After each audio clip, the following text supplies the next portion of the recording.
This morning, Mr. Landen Melton is going to answer questions about anything you want to know about NFTs.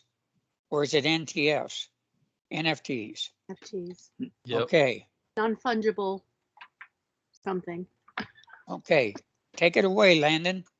Well, I wouldn't say that I'm going to have an answer for anything you want to ask, but based on our last conversation about this, it seemed like there was quite a few questions and people were interested in it. So Nancy and I thought it may be good just to do kind of an open Q&A, and I'll do my best to answer any questions that you guys have. And I will kind of preface this with all of this stuff is brand new.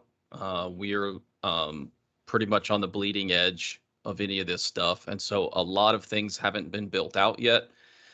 There's not a whole lot of services or websites or resources, really, for that matter, to kind of learn about this stuff. And so there may not be answers to your questions yet. It's kind of like trying to predict the future right now and to figure out where this space may lead to. But nevertheless, it's something that, you need to think about and kind of keep an eye on just to see where the industry goes. If you didn't keep an eye on where Amazon was moving the industry several years ago, you'd be left behind. So anyway, with that, just ask away if you guys have questions.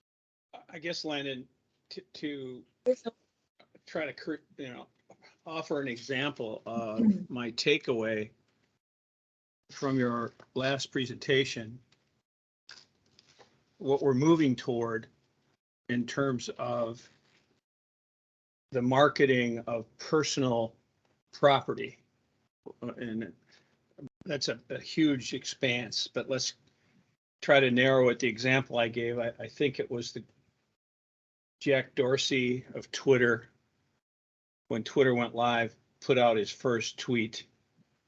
And somehow that became a piece of property that he owned, a non-fungible token, if you will. And at some point in time later, that access to that piece of personal property was sold at an auction for something north of $2 million. For those of you who are NFL fans and live anywhere within a reasonable proximity of the state of Wisconsin, there have been a lot of dancing in the streets this week because Aaron Rodgers has signed a new 4-year contract to play again yet in Green Bay for $50 million a year. Can you imagine having to do anything for $50 million a year? A rough life. I use Aaron as an example. Let's say for the sake of the question I'm trying to get to, Aaron tweets something, I don't know, or he writes a blog post or an article for some newspaper or whatever. And in the transaction with whoever it is that's going to post that or show it or put it on the air or whatever, he presents it as his personal property. And at some point in time, the original article goes up for auction. And it raises some unbelievable amount of money. And so he sells that posted article. We as authors can easily think about our next book, for example. And that assuming the predominant way of accessing books will be in the Kindle format or something similar, is this moving us all toward the idea that, short of abandoning book and print, the way in which we market whatever we create will be entirely different than it has ever been in the past, and we will basically have the rights to, assuming we can even attract an audience, 100% of the cash flow involved in any kind of a selling of our personal property. And it's all electronic, it's all online, it's all in packets, it's all, whatever you refer to. am I even remotely close to understanding what these non-fungible tokens are all about? Yes. Yeah. I think you're extremely close in understanding. The personalization of digital property is basically what this is getting at. It's not entirely that or that simple, but that's essentially kind of where this is going. And so I would say that you're 99% accurate in the way that you're kind of approaching this. Now, I wouldn't go so far as to say like the marketing of that stuff and how you sell it or resell it is going to completely change, because I still think that there will be traditional marketing aspects where you have to, do some grassroots stuff with family and friends and, marketing on social media. And I think most of that stuff is still going to stay the same. But the mechanisms by which you use to buy and sell those things, the marketplaces are going to change. The royalty structure is going to change. A lot of that stuff is going to change. So I think that answers your question, right? What does? I would then just follow up with, what's the timeline on this? Let's say, for example, one or all of us are working on a current book project, another book project, whatever, and let's just hypothetically say we're all within 6 to 12 months of having a product we can put into the marketplace. Would we at least in that next 6 to 12 months approach it the same way we've approached what we've written previously? Or do we really need to start rolling up our sleeves, if you will, and getting our head around this whole NFT thing? Or we're going to find ourselves, in the sense that we're competing with other authors, we're going to find ourselves falling behind our competition.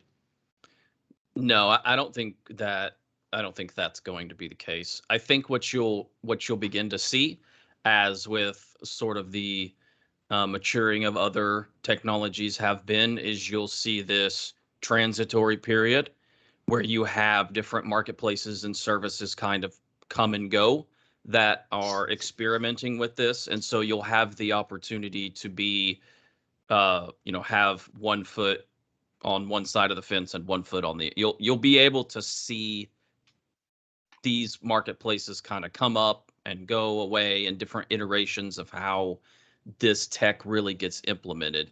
I wouldn't say that we're anywhere near close to some of this stuff coming to fruition. So your next book and maybe your next book after that is still just going to be published in the same way.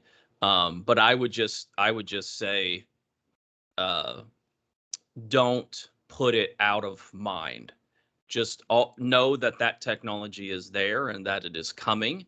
And what iteration or format that's going to be in finality, no one knows.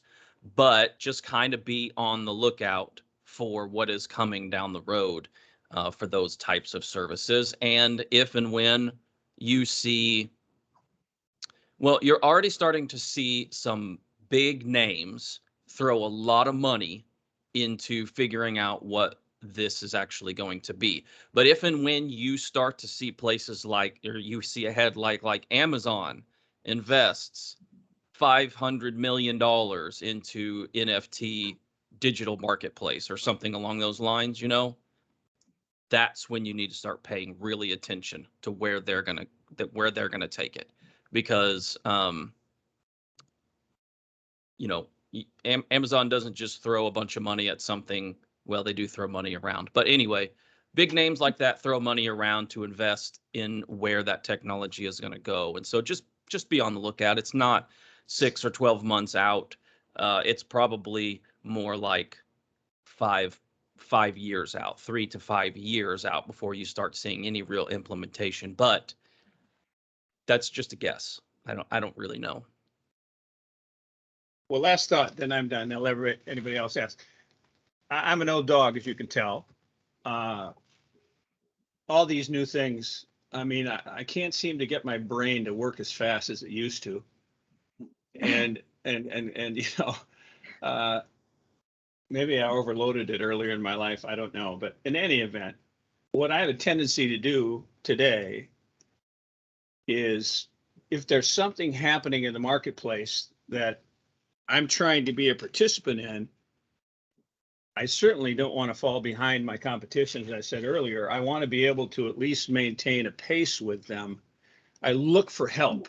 And so I guess my question of you specifically would be, in this 3 to 5 year window, if I keep my ear in tune with what's going on in this area, and I can see it becoming more and more and more of a presence, I would anticipate there will be people who will offer their services to someone like me, where I can say, look, I get the value of this NFT idea, but quite frankly, I don't have the energy or the mental capacity to invest to be as savvy as the younger generation is, but I want to help. Do you anticipate there will be marketers of this kind of a service that someone like me could go to and say, I need help in this. I realize I need to be a player in this fashion. I need your help to help me become a player. Do you anticipate that will be a reality? Yeah. Oh, yeah. I think that anytime there's an opportunity that is, there's an opportunity for people to make money and to create businesses around new market opportunities, you're always going to see that pop up. Now, there will be plenty of people out there that will be able to help. Choose wisely who you allow to help you in that aspect. But at the same time, I think that as you see this mature, I believe I mentioned this when I was talking about it, but I think as this tech matures, it becomes more and more obfuscated and easier to understand. Where people were at the beginning of digital books, not many people, and there weren't many resources available to help you create your Kindle book. You kind of had to dig into the weeds and figure out how to get that done. Now you can create your Kindle book or whatever else. There's hundreds of resources out there to help you do that. And so I think as the tech matures and becomes more and more obfuscated from the underlying technology, that will be easier. So I would say if you're interested in some of this stuff and you like staying up on it, by all means, stay up on the tech. But I would say as stuff gets more mature, you won't have to worry too much about like trying to figure out the intricacies of all of this stuff. There will just be a new marketplace where you can create these digital items and list them for sale, and it kind of does it all for you without you having to know a lot about it. Okay, thank you. Like it's like building websites. It used to be you had to know HTML Sure. to build a website. Now you can go in, there's templates, you just drop everything in place and you have a website. I can see the same thing happening with that. And then something else that you can do is you use your fan base you already have, release a book with extra content, or release illustrations of your characters as NFTs, or a map of your world if you're doing fantasy or sci-fi, all kinds of things that you could create NFTs of, and it could be extra content that only a certain amount is available, and that therefore it would have value to your fan base. Yep. Yeah, just like websites, that's a great example. I think the tech will mature in that way to where you don't have to know HTML, CSS, and JavaScript now to create a website.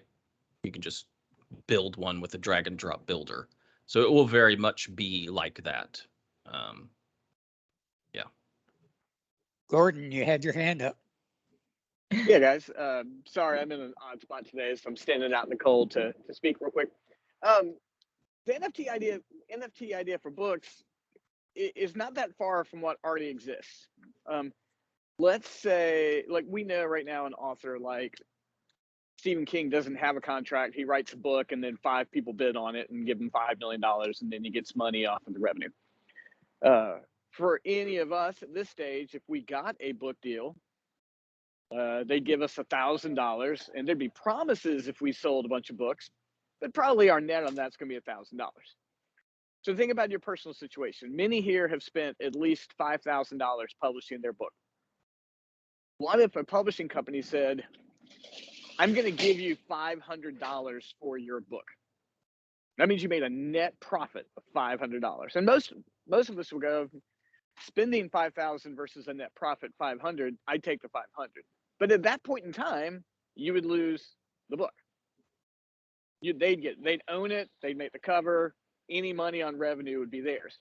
So let's say my publishing company reached out to one of you guys, you got a book, and I was like, hey, I'll give you $500 for the book, it's mine.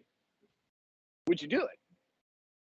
Would you say, okay, I'll let you publish it, I'm gonna let you do the cover, but I'm not gonna make any money off the copies? It's completely up to you.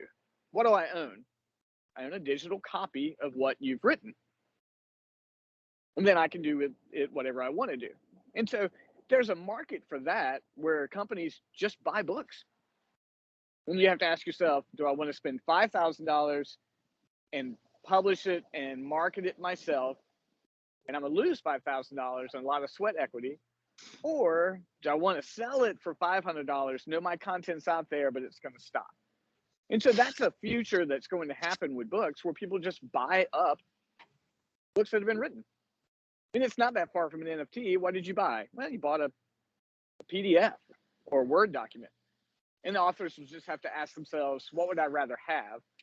Control of my book and lose $5,000, or no control over my book and make a profit? And so there's a market for that that's coming really, really soon. And it exists to a certain extent, where companies are just going to buy books.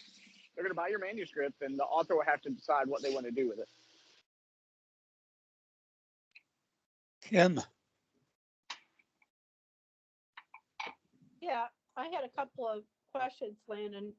And I'm shaking my head, Gordon, with that, because I've been faced with that and said no to that. Because I don't want, I mean, I sell my work in certain places, but I went through that with one book, and I'm not doing that again. I'm not doing that again. For me anyway, that's me. Because I feel like the content's more valuable. Eventually eventually what I'm trying to do is, with everything I've got, is carry it with me into the future. Okay. So, 29 books, carry it with me and reuse that content in some way or another. Landon, with that, I wondered, and something that Maury had mentioned, everything that we put up there, and I guess really, in his example to the Twitter example, we should probably tag somehow. This is my content. I mean, it's kind of, copyrights are kind of, I have them, but try to go to the internet and, pursue all of that, who people are using your work against your copyright. But I mean, would it be wise at this point in time to just, everything we put out, including blogs or anything, this content is owned by KS Words, blah, blah, blah, some kind of disclaimer like that, so that if you need to, as you go back, you can use that to your advantage? I mean, would that be wise now, or is that premature or a waste of time? Just a tagline on it, I'm thinking. I don't think a tagline is really going to get you much legally speaking. I mean, technically speaking, anything that you write that is originally to you, you own the copyright of, Right. digital or manual. So you have some legal grounding in that area. But as far as like tagging things, like even something as simple as like a tweet on Twitter or Facebook post or whatever, the reality is, not your platform, you don't own it. Because when you click the checkbox onto that create an account, you're signing a waiver that allows that company to do with your content whatever they really want to do with it. Just, to some extent, there's some legal things around that. But in any case, I don't think that it's worth the time or effort to really tag to do that. I think that is what NFTs are striving to solve is the actual cryptographically undeniably proven ability to prove that you own this content. So I think the nature of the technology is trying to do exactly what you're saying you would like to do on other platforms, but you can't really do that legally or really efficiently on other platforms. Okay. And then I have one more thing. As you all know from my sad and sorry story, I was hacked 3 weeks ago, and I'm still working on that. Since that time, just in my little circle of people, two iPhones have been hacked, and then my boyfriend's identity's been taken. There we are. So I'm just wondering, it seems like a little rash just because it's suddenly in my world or something more than, I mean, this number of people in my small little world. Other than as you go towards NFTs, as you go towards this, are there any safeguards that you see other than the things that we know, the backups, I don't know, everything from LifeLocks all the way down? Are there any things that you can see that we can put into place that will, as we march, not only with NFTs, but as we march kind of into the future a little bit here? That's a good question. I unfortunately, I think the bad news is I don't think that it is going to get easier or better to be able to secure those kinds of things. I think as more and more things become digital and less physical, it's going to be the ownership is going to be on you to understand and be able to secure some of that stuff. And it's I think it's only going to get so. We have been comfortable in giving our ownership up of things to other companies, whether that be financially or in your services, in your data, in all of that stuff. We have been comfortable with giving the ownership over to other companies. We just open an account and we give them our credentials, and we save our password and all of that stuff. This technology brings that onus back on you. You have to be able to control your own keys to some of this stuff. And unfortunately, if you fall victim to a hack or a scam or something else, and someone else gets your private keys to, your NFTs or something along those lines, that is the good and the bad of some of this blockchain technology. It is the transactions are permanent. Most of them are irreversible. You lose your keys, you lose your content, you lose your ownership to that. There's no getting around that. So I'm sure that there will be companies, just because the opportunity is there, I'm sure that there will be companies that create services that kind of help you figure out how to organize and protect and do some of this stuff. But the nature of this technology means that if you lose your private keys, if you lose your ownership to some of this stuff, it is gone. It is irreversibly gone. Wow. Okay. Yeah. Thanks. Or not. I think it's just going to be an educational experience where people learn that the ownership is coming back to them. They can no longer rely on another company, which is a good and a bad thing, right? It's forcing you to create thought processes that make you more responsible for the digital ownership of your goods and stuff. I think we're all just deer in the headlights, feeling a bit vulnerable right now. Yeah. I did have one just kind of comment, because all of this is like, I will wait until everybody has worked out the kinks, like they were saying. I am not building my own HTML kind of version of this. I heard something about servers in Russia that people invested in one of the Bitcoin, I think it was, where it just vanished overnight. Is that something that with the volatility there, that it's coming up on how to protect our assets? I'm not really sure. Like, I don't know the exact example of what you're saying, so I kind of need Yeah, to know the I think with my details. kids, they'll probably jump on this as soon as they have any money to invest. Yeah. So I think, but I had heard rumors that Russia had just confiscated it all. So the when you hear things like that, when you hear like a country or an entity or FBI or whatever has confiscated such and such funds, what they're really saying is they were able to secure the private keys from whoever owned it. It's not that the technology had been hacked. It's not that, Bitcoin had been hacked and they found a back door in. That has not happened yet to anyone's knowledge. Um, what has happened is the user has been compromised. So they either store their passwords or their private keys on, in a text file on Google Cloud. And the FBI obviously has access to backdoors within Google Cloud or whatever those services are. So more than likely, that's probably what has happened. The service or the server or whatever that they're storing, some of their passwords or whatever on has been confiscated or whatever. Especially in foreign countries, like Russia and China, without getting too deep into the weeds, there is very little private ownership in those sorts of countries. So without knowing the details, it's hard to give you a specific answer, but that's probably more along the lines. Your lack of information on it Mhm. actually answers most of my question that it was probably just a rumor. Yeah. There was an instance, I don't know all the specific details, but just a few weeks ago, the FBI was able to track down some people that stole, I want to say it was in the billions of dollars of Bitcoin that they stole.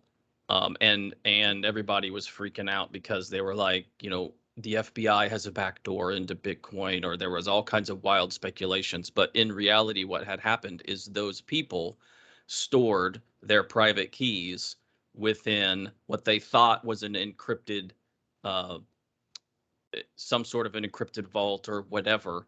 But the vault was stored on, it was either OneCloud or SkyDrive or Google servers or something like that. And so the FBI just subpoenaed Google, went in and got the stuff and got their private keys. And like I said before, if your passwords or your private keys were compromised, then you no longer own that stuff. So yeah. So writing everything in my little book that I keep on my bookshelf is actually a pretty good plan. Not too bad unless you think about like My house burns down. house fires and stuff Right. like that. Right. So yeah. But then the FBI doesn't have it. It's just gone. Right. Right. Exactly. So I- I will tell you this. If you guys are exploring some of this digital technology, digital ownership, most of this tech is built on memorizing what they call a seed phrase, which is just a 12 or 24 word phrase that you can use to recover or restore or recreate all of your accounts. And so the best form of protection for all of this stuff is your brain. Memorize your seed phrase, and it can never be destroyed in a fire. No one can take it from you unless they torture you and make you give it away. Yeah. Does that inspire confidence, Tom? Oh my gosh, my blood pressure level just skyrocketed. If So I have to rely on my brain at my age, Tom, what are we going to do? What do you mean we? Yeah. I'm thinking of my poor parents. My dad had to start a new website. Luckily, it was still active because it was on WordPress.com. So he was able to copy and paste it like I would do as an outsider and plug it into a new, but he totally lost all his passwords. He's like, this is not exciting. yeah. So like I said, the ownership of this stuff is going to change. It needs to change. We have to be able to take ownership of a lot of this stuff back from just relying on other companies, from having our data or hosting our passwords or all of this stuff. And so there'll be a transitory period for sure. But anyway, 12 words. That's all you got to remember. You can remember 12 words. 12 words or letters? 12 words. Just So say I it to have to change yourself mine. Because I've once got, in the morning, once in the night for a couple months, and you got it. Yeah, And not the apostles, not the 12 tribes. Be original. They'll figure you out. well, I've got a seed phrase, but it's only 4 words, so I need to change. Yeah, it's Yeah. similar to password programs or whatever, where you have a seed phrase. I was given a seed phrase and I was like, what the heck? Because I mean, the words are so random. There's no way to mentally organize them to make them make sense so that you can remember them. Mm-hmm. Would have to be just a rote memorization of those 12 words. I had a quick Thank you. question, only because I'm coming in late. I have no idea if you talked about this or not. With, I know there's Bitcoin, but I also have heard a lot of talk about XRP, which is better than Bitcoin. That seems to be up and coming, or the most, I don't know whether it's secure. I don't know, more secure than Bitcoin. I am a deer in the headlights, but I have heard about this. So I think I would shy away from Bitcoin and go to XRP. Does that make sense? Or Yeah, there's a lot of options out there. There's a lot of tech that's being invented right now. XRP is actually not new. They've been around for a long, long time. They were actually one of the original ones, shortly after Bitcoin came on the scene. They are, so the reason that you're seeing their name is because they have been in a lot of legal battle with the SEC. They are, I believe that they're going to win most of that stuff against the SEC, but basically they were being accused of being a security, and in the US, if you are a security, you have to be regulated, and there's all kinds of stuff that you have to go through. But that's probably why you're seeing their name. They are. So I'm not going to get into the intricacies or the battle of which technology is better, because I think each of them has pros and cons, and they're all basically built on the same sort of blockchain mechanisms. But I think Ripple's play or XRP's play is going to be more for institutions or institutional stuff, more to be the back end of how you see money move around in traditional finance. What I mean by that is, like, from what I understand, they kind of want to be the way that banks move money around. Right now they use, the international SWIFT system and different technologies like that. They want to try to be the rails that moves SWIFT out, and they want to be the institutional play. It's fast, it's cheap, it's a blockchain that does, all of that stuff. As far as NFTs, I do not think that they have smart contract capabilities right now, and so you're probably not going to see NFTs or any of these marketplaces pop up. I think they traditionally, I think they strictly want to be some sort of an institutional play. So I don't know if that helps you with your decision making or not, but they're all opportunities for potential investments if you want to invest in digital assets and things like that. yeah, I like the thought that you have control over everything and no one else does. So any digital asset right now, that's the play. All of Yeah. them have private keys. You control ownership of them. Yeah, all of them have that congruent across the board.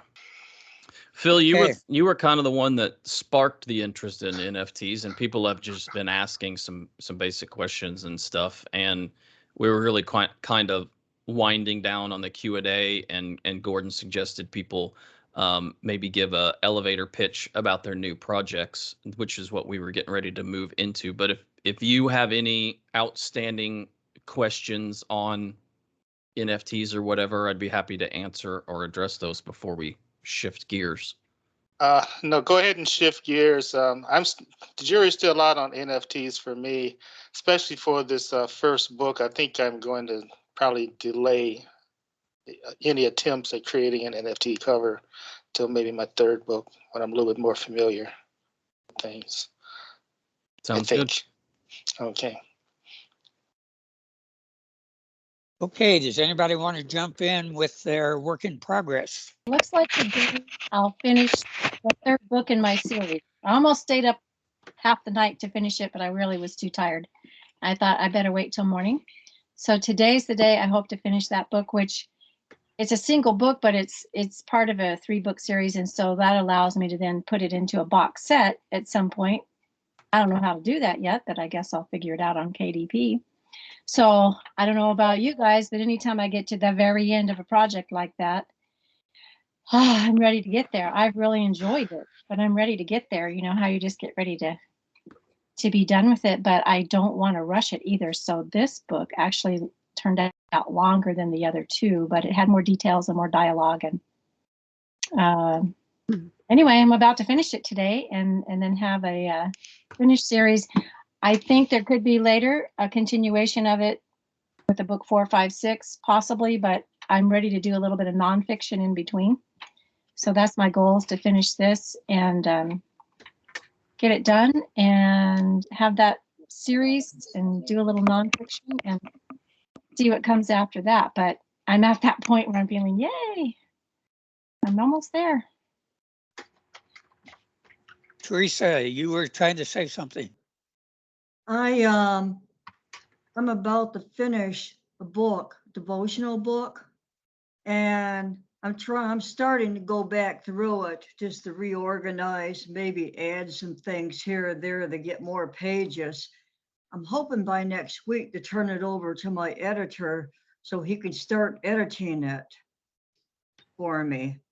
And then so we can give it back to me until, we do it back and forth digital, then, on computer, then he can give it back to me and I can go and make corrections. So I'm hoping that I want to at least not March. I'd like to have that thing go to publish the first week of April.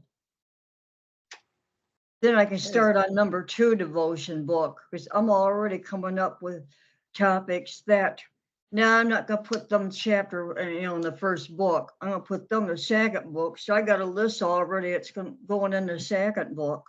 Now I'm not even finished with the first book yet. There's so much out there you can write about, on Bible devotions for women. So many issues, that they face that me being a woman writer, that I might be able to just help them get through these issues that they have, because some of them I've dealt with.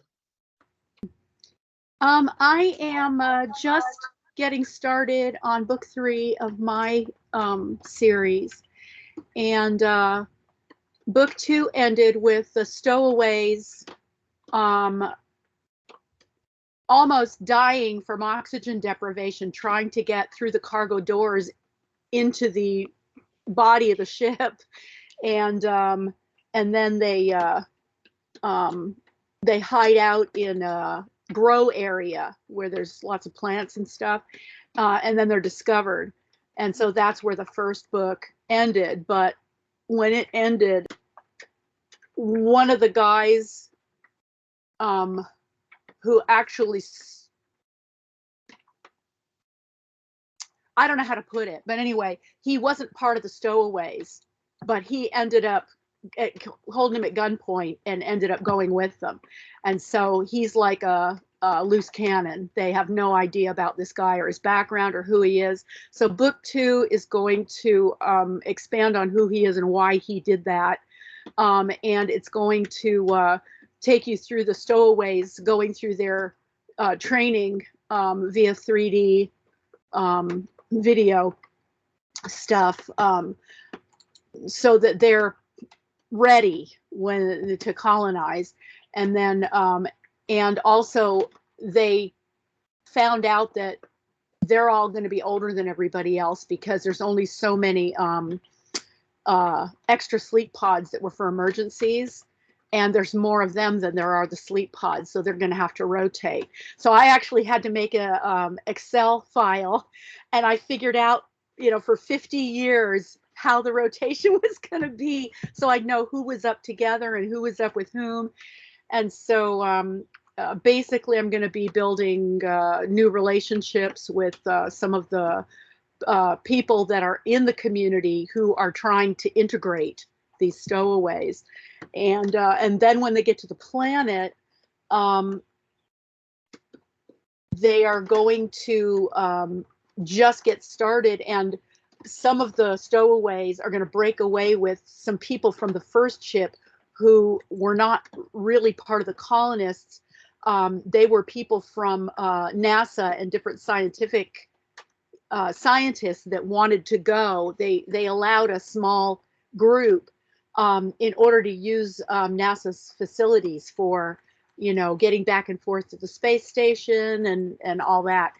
So anyway, they're going to break apart and try and go and start their own little thing because they don't want the religious stuff. They're sick of it,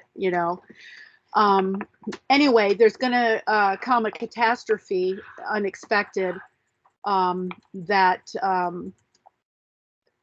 they're going to all have to deal with, but the people who went off on their own are going to be especially hard hit by it because they don't have proper shelter. But anyway, so I'm going to be covering all that in book 3. Well, I've got a question about something I'm doing, but I got to give you a little background. In 2011, I published a book about my grandfather, who was a Jew, and he was a Russian Cossack soldier in Ukraine. And of course, Ukraine, as we all know, is #1 story on the news right now. And I had people ask me, I don't know how many, about a sequel. Well, the problem is that when I wrote that novel, there was a lot of cliffhangers, a lot of action, a lot of fast moving parts. But when he came to the United States, he fell in love with my grandmother and got married and became a door-to-door insurance salesman. And so I thought, how can I make a sequel out of that? Because it was mainly written for 12 and up young adults. But what I was surprised is I got emails and letters from people in their 80s that read it and liked it. And the book is still selling, not a whole lot, but it's still selling. I don't know if my original readership would now pick up a sequel, or if I need to look at a whole new generation of readers. I turned the book into a homeschool edition about a year ago. I've been trying to break into the homeschool arena for 11 years and have not made it yet. But somebody who's written sequels,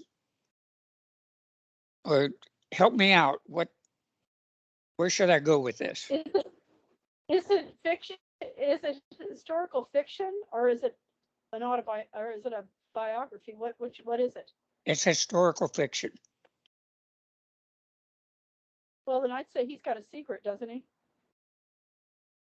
I mean, as he's presenting in America at that point in time, he's got a secret of his past, being a Russian soldier, being a part of that regime and everything. I mean, that's a basis to, that begins something of interest there, I'd think. If it's fiction, and how Yeah. would that come back around, and who would he suddenly meet that would be from his past, that, what I'm saying, as he's trying to hide, Yeah. he's got something to hide that makes him interesting. Yeah, I know this. I appreciate that. This is kind of silly in a way, because it is fiction. I can do anything I want with it. Both my grandfathers died before I was born, and That'd he's be the only my one that I thought. know anything about. And so for a while, I didn't want to do anything because I didn't want to change. And you're right. I'm sorry. But your readers, your first readers would know about that secret and maybe think it's not so bad to hide, but they're already in on it. You know what I'm saying? From the Yeah, first yeah. one. Yeah. So you've got a tie in there, but I know what you're saying. You don't want to go too far off. Is what you thought? Not make it too unbelievable. Is that what you're saying? Yeah. But the thing is that I'm most concerned about right now is, do I go after the original readers or do I go after a new market? Personally, I wouldn't even worry about it. I'd just continue the story, you know? And there's enough relational stuff that's drama just in day-to-day life that, you know, I mean, there's all kinds of things you could do. I mean, children died back then, you know? I'm sure at least one of their children died. I mean, there's trauma and drama there. You could make an incredible story just by doing a continuation. And if you keep it in the time period, I mean, there's all kinds of adventures, all kinds of things, you know, that could happen. You know, I think you just unlocked the door for me, Shimmery, But because I can will think of two incidents. affect how you write it. Yeah, because And it were will affect. Go ahead. they were Jews living in America, and one of their children was killed in a hit and run car accident. And the thought was maybe because he was a Jew, Jewish. he was murdered. And then I also have an uncle, which is another son who's deceased now, but he was crippled most of his life because some kids pushed him down the stairs because he was a Christ killer in their minds. So there's at least two things I could draw from. So thank you. Give me But something to think about. I do think you need to determine whether it's a sequel or not, though, because if it is a sequel, you're going to draw back on your first book. You're going to draw back on some information on your first book versus a standalone. Okay. I've got something else to say. Even if you're going for a different audience on drawing back, think about Lord of the Rings. He drew back on material that wasn't published until after he was dead. And that's part of why we loved it so much. That if you reference enough so that we aren't lost, having that depth of history makes it feel very real, even if you might never go but find the other one. Okay. Plus, his past experiences are going to look what affect his relationships. They're going to affect what happens, and they're going to affect decisions that he makes. So it'll be easy to draw on that past. I got a couple projects coming up. One is that, well, they're out. It's based on my last novel. I wrote a workbook, a companion workbook, and my last novel deals a lot with protagonist trying to overcome his addiction and his demons in his life. And so the workbook is a standalone. It's alongside the novel, and as you go through the novel, you can go through the workbook, and it brings you to this place of starting to deal with your addictions. And it's a year-long process is my intent for the workbook. And right now, beta readers are reading it for me. And so that's one project. Hopefully June 1st, that'll be published. My other project is right now I'm working on a book about my brother who, after 27 months dealing with colon cancer, he passed away. But his whole life was a dichotomy. I mean, he had so many things that just seemed to scream, how can these two things go together, right? And so the book is going to be called Cameron Lost, and the tagline is when when being found is different than what you believe, and it really is going to focus in on the bigness of the grace of God, even though we are really good at screwing it up. And so, as he's running away from God, God is pursuing him. And there, I don't know, has anybody read The Hound of Heaven? The book, Francis, or the poem by Francis Thompson. Yep. It's kind of loosely based on that. Thompson was a guy who was addicted to opioids and got rescued by God, and then wrote this beautiful poem that's considered one of the best poems in all of Christianity. And my book is kind of based loosely on that idea that, you know, I fled him, I ran from him down the years and down the through the valleys and all that stuff. So that's what I'm working on, about 30,000 words into that. And I'm excited, but it's been like the hardest thing I've ever had to write, just because of the emotional stuff. And I've done all the backstory work that I could do, and now I have to face the hard of you know, facing the emotional stuff coming up real soon. So I just wrote a blog about that too, and it's you know, when I write, his picture's right over my left shoulder, so it's kind of like he's watching over my shoulder all the time, and basically he's prodding me, you know, now's the time to do the hard stuff. So, Sounds like good stuff, Craig. thanks, Tom. I'm working on, almost done with Back Pocket Prayers, which is a combination of short essays, 40, devotional reading and prayer. And so that one's almost done. Then Bear Dance Village on the 10 Commandments is coming up and finishing. And then I'm mapping out a Christmas novella right now. So that leaves me, I've got a book I illustrate in the summer. So that's where I'm at. I'm about 3 weeks back on Back Pocket Prayers. That was to come out right at Easter time. They usually do my devotional books, but computer hacking slowed me on that one. So. Hey, I have a question for you about your brother. Did he ever tell you, in his words, the feelings he went through, different times when he was going through the cancer and all the treatments? You ever share his feelings with you? Because if you did, you might want to put that in the book, and let the reader feel, because it might help other cancer patients who's going through, you can turn loose and just let. I've been through cancer, and I know what kind of feelings, what I was saying, to feel sorry for myself, bit and all that. And I had a struggle for me because I had to realize God was in charge finally when it came down toward, and once I remembered that he was in charge, then there was different ways he helped me go through it. If your brother shared any of that, would you? That would be good to put that in the book.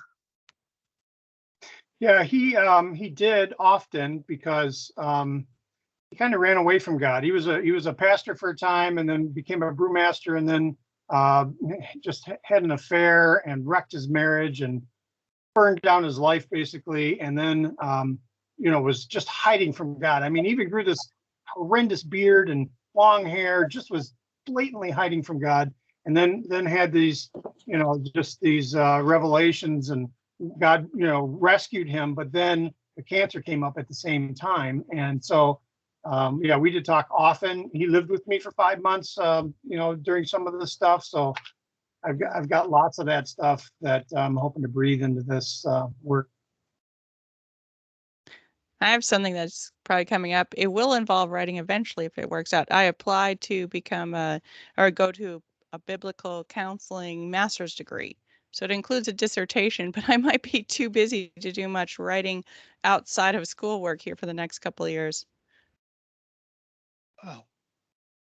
Yeah, it's something I feel. I've never been one of the people. I remember being a girl being warned, never tell God no. If you say I'll go anywhere but Africa, that's exactly where you're going. Well, my dad's a psychiatrist, and I have seen pain, and it's like, Lord, I don't want to seek it out. It would be like me choosing to go into the ER and work. It's just no. And then this kind of opened up as a possibility for my daughter eventually, and I was like, okay, God, if you want this for me, make it clear and obvious, because this is not what I want to do. Helping messed up, hurting people that I have to bite my tongue and not say, well, you did it. Because that's my natural, the way my personality is. That's what I want to tell. I tell my kids that all the time. It's like, well, what did you expect?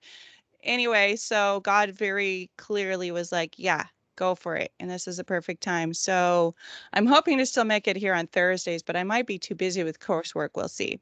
But it will involve a dissertation at the end, so I will be writing. I have a project. I've got several projects in line with, they're all on the back burner right now because I'm making the shift to a new domain and website. But my project that I'm working on is about Moses. It's about, I'm going to divide his life into 40-year segments. And there's a lot of stuff out there that about him that we don't always know about. And so it's a historical fiction. And that's, I've been writing on it, but right now, like I said, it's on the back burner, but I hope to get back to it quickly and develop that. See, and then another one is on Daniel later on. So I get in this habit of writing, starting 2 or 3 books at the same time. Helps keep me fresh though. All right, then.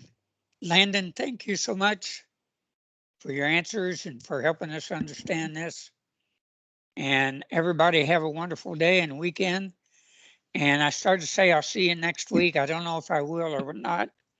Depends on whether I'm traveling on Thursday or not. But hopefully I'll be here. But I know that Michelle Murray, I believe, has a presentation for us. Mhm. And I got to see a little bit of what she's going to do.